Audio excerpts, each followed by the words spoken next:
ஆண்டவராக இயேசு கிறிஸ்துவின் நாமத்தினாலே நான் உங்களை வாழ்த்துகிறேன். நமக்குள் இருக்கிற தேவன் யார் என்பதை நாம் அறிந்து கொள்ள வேண்டியது மிக அவசியமாக இருக்கு. ஒரு மனிதன் தனக்குள்ள இருக்கிற தேவன் எப்படிப்பட்டவர் என்பதை எந்த அளவுக்கு அறிந்து கொண்டிருக்கிறானோ அந்த அளவுக்கு அவன் தன்னுடைய போராட்டங்களையும் தன்னுடைய எதிரிகளையும் அவன் எளிதாக மேற்கொள்ள முடியும்.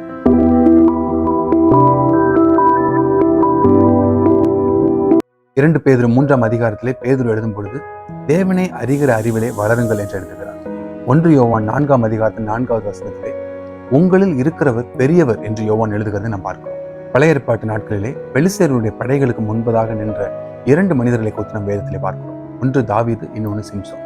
இதிலே தாவீது பெலிஸ்தேருடைய படைகளை பார்க்கும் பொழுது ஜீவனுள்ள தேவனை நிந்திக்கிறதற்கு இந்த விருத்த சேதனம் இல்லாத பெலிஸ்தேர் எம்மாத்திரம் என்று அந்த பெலிஸ்தேரை நோக்கி சவால் விடுகிறதை பார்க்கிறோம். ஆனால் சிம்சோனோ நியாயாதிபதிகள் 15ஆம் அதிகாரத்தின் 18வது வசனத்திலே இந்த விருத்த சேதனம் இல்லாத பெலிஸ்தேருடைய கைகளிலே நான் மரித்து விழ வேண்டுமோ என்று ஆண்டவரை நோக்கி பேசுகிறதை நாம் பார்க்கிறோம். சிம்சோனும் சரி தாவீதும் சரி ஒரே மனிதனாக நின்று பெலிஸ்தர்களை எதிர்த்தவர்கள். இந்த 2 பேரும் கையிலே ஒரு அற்பமான ஆயுதத்தை வைத்திருந்ததை பார்க்கிறோம்.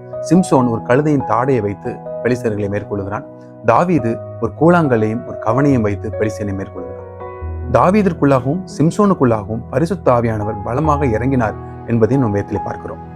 நியாயாதிபதிகள் 15ஆம் அதிகாரத்தின் 14வது வசனத்திலே கர்த்தருடைய ஆவி அவன் மேல் பலமாக இறங்கினார் என்று சிம்சோனை குறித்து பார்க்கிறோம்.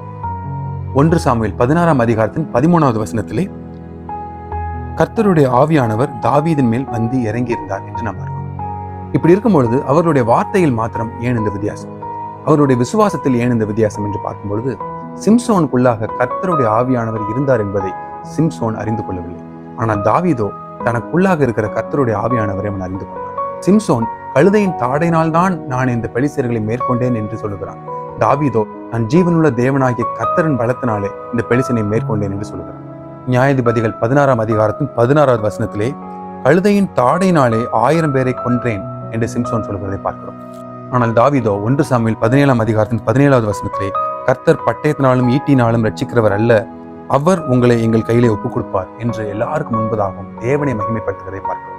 இதே போல் இன்னொரு சம்பவத்தை நம் வேதத்திலே வாசிக்கிறோம். மார்க் எழுதின சுவிசேஷத்தில் 4ஆம் அதிகாரத்தின் கடைசி பகுதிகளிலே இயேசு கிறிஸ்துவோடு கூட சென்ற சீஷர்கள் படகுல அதிகமான வெள்ளம் வந்து படகு மூழ்கத்தக்கதாக அது ஆடும் பொழுது அந்த புயலை பார்த்து பயந்து இயேசு கிறிஸ்துவிலே ஓடி வந்து அவரை எழுப்பி, போதகரே நாங்கள் மடிந்து போகிறது, நாங்கள் செத்து போகிறது, உமக்கு கவலை இல்லையா என்று கேட்கிறார்கள். இதே சூழ்நிலையில அப்போஸ்தலர் 27ஆம் அதிகாரத்திலே பவுலும் அவனோடு கூட இருந்த அநேகரும் இருக்கும் பொழுது இதோட கொடுமையான புயல் ஒன்று வரும் பொழுது நீங்கள் யாருமே மரித்து போவதில்லை என்று தன்னோடு கூட பயந்திருந்தவர்களுக்கு அவன் தைரியம் சொல்கிறதை பார்க்கிறோம். ஏனென்றால் பவுலோ தனக்குள்ளே இருப்பவர் யார் என்பதை அறிந்திருந்தார். ஆனால் சீஷர்களோ தன்னோடு கூட இருந்தவர் யார் என்பதை அவர்கள் முழுமையாக அறியாமல் இருந்தார்கள்.